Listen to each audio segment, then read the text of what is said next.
Welcome to LNN News. I'm Carolyn Day Pruitt. Here are this week's top stories. Tuesday night's election shifts just one Virginia House seat. Local city councils had a few shifts of their own on Election Day.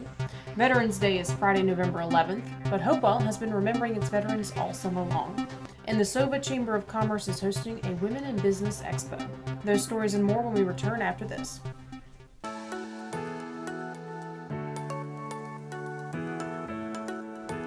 Yes, you can still get haircuts, colors, highlights, waxing services, everything that's going to make you look great right here at the Apothic Company.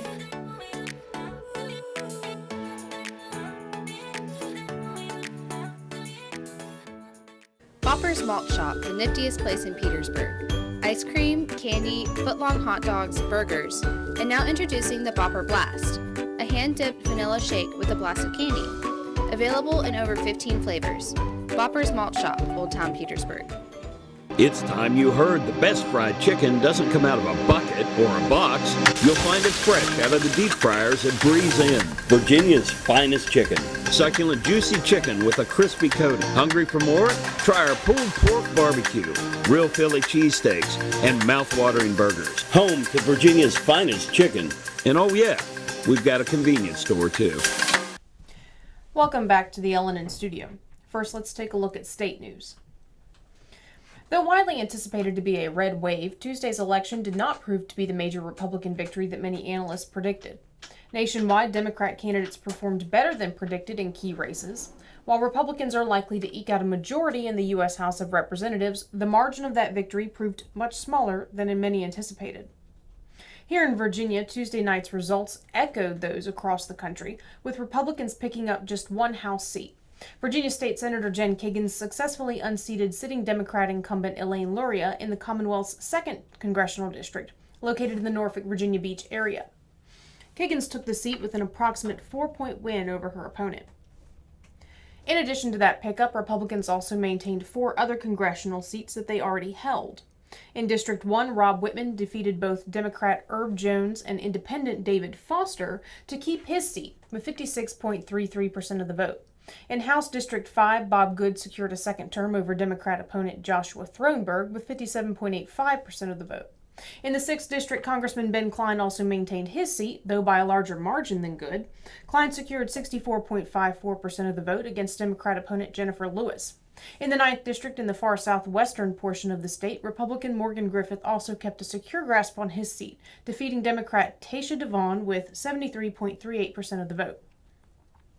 On the other side of the aisle, Democrats also retained House seats Tuesday night. Congressman Bobby Scott once again defended his seat with 66.95% of the vote over opponent Terry Namkung.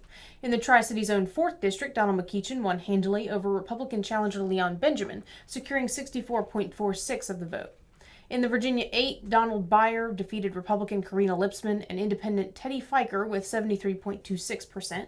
Another race watched by analysts Tuesday night was District 10 in Northern Virginia, where Congresswoman Jennifer Wexton fended off Republican Hung Cao, though that race did run closer than in other blue districts, with Wexton securing just 52.84% of the vote. Finally, Democrat Jerry Connolly soundly defeated Jim Miles with 66.19% in Virginia 11. The Commonwealth's 7th Congressional District, now stretching north from Richmond to just south of D.C., was watched closely alongside District 2 as a bellwether race. Not the first time the 7th has been a key race since Democrat incumbent Abigail Spanberger took the seat from Republican Dave Bratt. Despite Kiggins' defeat of Luria, Spanberger was able to fend off Republican opponent Yesley Vega by just over 4 points, the same margin by which Kiggins won over Luria. Vega put up a strong fight, winning 47.82% of the district's vote, but Spanberger secured her seat for a 3rd term. While Democrats ultimately lost one Virginia seat in the House, maintaining Districts 7 and 10 softened the loss on an election day heavily expected to be painful for the Democrat Party. And while Republicans had some wins, such as Virginia's 2nd, to celebrate, those victories were tempered by the noticeable absence of a red wave. We'll be back with local news after this. I love being at home. I mean, you do get a lot done. For instance, I just got pre-qualified for a home loan online with BSV. So be a homebody. Visit bsvnet.com to see what you qualify for. Hi, I'm Dr. Sandy Elma. And I'm Dr. Adam Elwell. We're chiropractors, and we love what we do.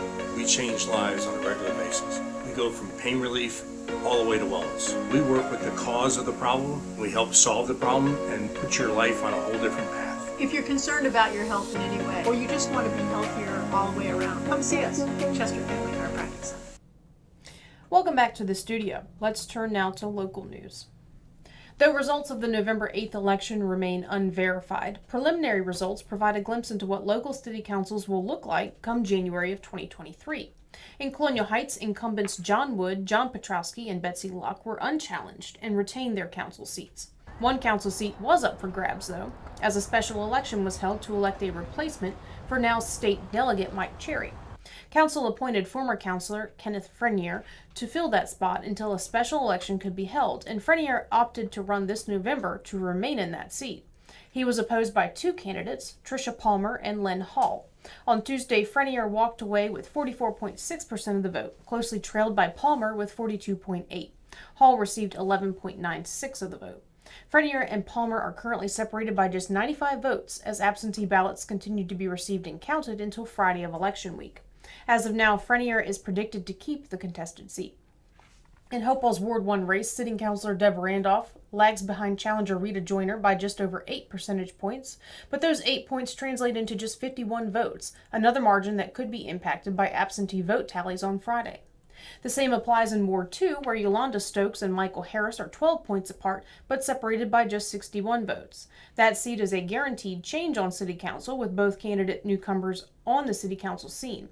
In Ward 3, current Vice Mayor Johnny Parton was unchallenged for his seat and took over 99% of the vote. Finally, in Ward 7, Dominic Holloway, unchallenged by a listed candidate for the seat, faced challenge in the form of write-in candidates, but ultimately prevailed with 67.43% of the ward's cast votes. In Petersburg's Ward 1, incumbent councilor Tresca Wilson-Smith opted not to run for re-election, and the race was hotly contested between newcomer Chioma Griffin and veteran candidate Marlo Jones. Jones has taken that seat by a vast margin, securing almost 75% of the vote. In Ward 3, current Mayor Sam Parham is likely to keep his seat, leading opponent Michael Moore Storrs by 135 votes, just over 8.5 percentage points.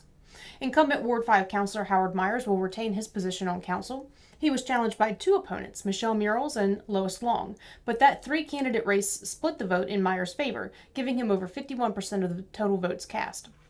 And in the closest Petersburg council race, appointed Ward 7 councilor Arnold Westbrook, who is currently filling the remainder of former councilor John Hart's term, is closely trailed by challenger Elsie Jarman, who has secured 520 votes to Westbrook's 596, just 76 difference.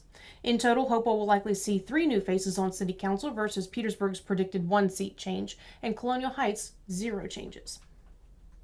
Preliminary results are in and soon to be verified, so we have a strong idea of who will sit on local city councils beginning in 2023. But one race in Hopewell stood out among the other area council races this year. In Hopewell's Ward 7, not one but 2 candidates mounted write-in campaigns against the unchallenged candidate on the ballot.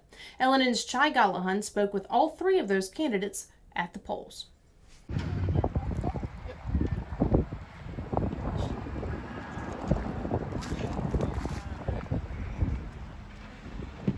This is Chai, and we are here with Dominic Holloway, candidate for Ward 7 in Hopewell. How is it going here at the Woodlawn Learning Center polling? It's great. We're proud of the turnout. Many people are coming out to vote today, and the most important thing is vote. You were uncontested before, but now there's a little bit of a contest here because the big sign over there says write-in for the mayor. Absolutely. How do you feel about that? I'm still confident. I serve the community. I tell them people, everybody that came today, whether I'm on or off, I'm going to still serve the community. That's what I do. What said to you inside, I need to run for office? I was walking out my door one day, and as I told my family, I'm a believer in God. I'm a licensed and ordained minister. I believe that the Lord impressed upon my heart to do it. And the second reason, like I tell everybody, is I already do the work. I'm just trying to expand the reach. We're here with Patience Bennett, and she is also running for office in Ward 7 of Hopewell. How do you feel about the campaign and this election? And you had originally decided not to run, and now you're running. What motivated you, just like I asked your opponent, what motivated you to decide, you know what, I need to run? Yes, I think Ward 7 deserves a choice and appropriate representation. So that's exactly where I'm at. any takeaway you'd like to share with people that I didn't ask you about? Some of your Yeah, I would thoughts? just like to say, please get out and vote, no matter where you are or what your precinct is or your ward. Just go out and vote and make freedom count. Make freedom count. And we're here with Dewey Bentley. He has a write-in campaign as well. What made you decide to actually run for office in Ward 7? I am very disappointed in the way that our city is heading. The gunshots, the safety of our town it's horrible now, okay? We need a stronger police presence. But I am also pushing, if you are 65 or older, you shouldn't have to pay personal property taxes anymore. A lot of people are on very small fixed incomes. They need all the help we can give them. This is Chai Gallahan reporting from Hopewell for LNN.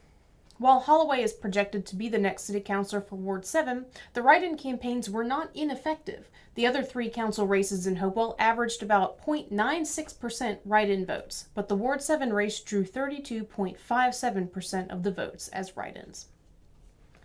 From Election Day to Veterans Day, this Friday, November 11th, the nation will remember those who have given their lives to defend freedom. In Hopewell, that memorial has been ongoing since May. Chai Gallahan has the story. People who take a walk along just about any city's downtown district generally get a sense of the community. Such is the nature of the Wonder City as well. And among all these downtown attractions are heroes who've taken silent vigil overhead from street light level. The banners depicting these honorees are in the form of military service members who held Hopewell as their home, and their pictures and information are displayed on streetlights from springtime Memorial Day until autumn's Veterans Day, which takes place every year at exactly the 11th minute of the 11th hour of the 11th day of the 11th month. In a collaboration between the City of Hopewell and the American Legion, this program is a way to honor veterans and active duty service members in a very special way via beautiful patriotic banners displayed in downtown Hopewell. So the next time you find yourself in downtown, take a look up and you just might see people from Hopewell's past looking back at you, standing vigil now just as they did then during their military service. From Hopewell, this is Chai Gallahan for LNN. The Petersburg Cavaliers dribbled, passed, and dunked their way to the top this past season, securing the East Coast Basketball League's championship for Petersburg. On Tuesday, November 1st, the city of Petersburg recognized that achievement, honoring the Cavaliers players as well as Cavs coach Kyle Dixon. Petersburg Cavaliers just received awards from the city of Petersburg for us winning the championship for the ECBL, East Coast Basketball League. Usually after you win a championship, it's like one trophy and it goes to like the head coach or the owner of the team. The city realized that and said, hey, these guys deserve to make sure that they get recognized individually, and they were able to put together this award ceremony for the basketball team, and individually we all get home to take a piece of this 2022 memory with us. So we have it forever now, so go Cavs. The ECBL and the Cavs are now preparing to launch into the 2023 season, with league tryouts taking place on Saturday, November 12th. On Friday, December 9th, the Southern Virginia Regional Chamber of Commerce will host a Women in Business Expo at the Petersburg Public Library. The event and lunch will take place from 11:30 a.m. to 1:30 p.m., featuring plenty of networking opportunities as well as door prizes and a silent auction hosted by the James House. Tickets are $40 for regular entry, $35 for chamber members. Vendor tables along with gold and platinum level sponsorships are available. For more information or to register, visit business.sovachamber.com/events. Eat, drink, and support a high school student. The Hopewell Kiwanis will be hosting their 11th annual wine tasting fundraiser at the Beacon Theater on Saturday, November 19th. We go to Chai for more. This is Chai Gallahan here at the Beacon Theater in Hopewell with Rich Strongen. He is the chairman of the Wine Tasting Festival put on by the Kiwanis Club that's going to happen here on the 19th of November. Now, Rich, what is the Wine Tasting Festival all about?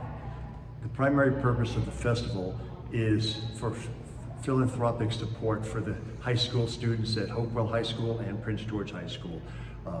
We use the funds for scholarships. Yes. And we give out approximately 5 scholarships per year. This is going to be our 11th event, and over the past 10 years, we've given out over $50,000 in scholarships. That can make a big difference in a young person's life when they go to college. Absolutely. Now, about the wine tasting festival itself, how many wineries are going to be here? We have 6 of Virginia's finest wineries going to be here this year. Now, what should people expect when they come to a wine tasting festival put on by the Kiwanis? A lot of fun and an enjoyable afternoon. We have wineries on 3 floors, and our website is hopewellwinefestival.com. We'll have hors d'oeuvres throughout the building to make sure that everybody gets something to eat and enjoys the wine from the wineries. The key thing to me is the sole purpose of the event is to raise money for educational needs of young people in the Tri-City area. From Hopewell at the Beacon Theater, this is Chai Gallahan for LNN. The Petersburg Kiwanis will also be hosting an upcoming event. Members and supporters will gather on Tuesday, November 15th for a luncheon to celebrate the organization's 100th anniversary of service to the Petersburg area community. That event will take place from 11 a.m. to 1 p.m. at the Petersburg Public Library. We'll have sports and weather in a moment. Today's show is brought to you by our friends at the Cloud Factory, who take a customized approach to their customers. They know not everyone is alike, and neither are their needs. So, the Cloud Factory focuses on what's best for you when it comes to CBD, hemp-based products, vapor nicotine, glassware, and just about anything, providing alternative routes to a healthier you. Colonial Plumbing, Heating, and Air offers service with a smile. They're a family-owned and operated service company located in Colonial Heights. Their hand-picked team is dedicated to delivering top-rated service with a satisfaction guarantee. We're different from the status quo. Our people, our service, our products. They're revolutionary. The most rewarding part of my day would be seeing the residents putting a smile on their faces, especially if I have family members come up to me and say, "Oh, my loved one, they said they did this with you and they loved it," and that just makes me feel like I'm making a difference in their lives. My name is Chrissy Roth. I'm the Memory Care Activities Coordinator at Dunlop House. We definitely make a difference in the lives of our residents, and I would encourage anyone to come to Dunlop House and see what we're all about. Dunlop House, more than a house, it's home. Welcome back. We now go to Chai Gallahan for the sports update and weather. We start off with news overseas. WNBA star Brittany Griner has been moved to a Russian forced labor camp, and the Biden administration is doing little more than condemning the move. The White House released a statement early Wednesday morning, quote, "Every minute that Brittany Griner must endure wrongful detention in Russia is a minute too long," end quote, said the White House Press Secretary Karine Jean-Pierre. Griner is currently serving a 9-year sentence for the Russian court's conviction of the possession of cannabis oil. In NBA news, unlike Disneyland, Lakerland is on a ride nobody wants to take. Last Wednesday, the Los Angeles Lakers lost their 4th straight game, dropping to 2-9 on the season in a 114-101 loss to the LA Clippers. To make matters worse, LeBron James exited the court midway through the 4th quarter and did not return because of a groin injury. The Lakers' 2022 season appears to be quite the amusement ride. Unfortunately, it's one the fans cannot get off of. And Friday, the NFL power ratings are out. Number 1, Philadelphia Eagles. 2, Buffalo Bills. 3, Kansas City Chiefs. 4, the Cowboys. And number 5, the Baltimore Ravens. And the Commanders, number 25. That's it for sports. Back to you, Carolyn Day.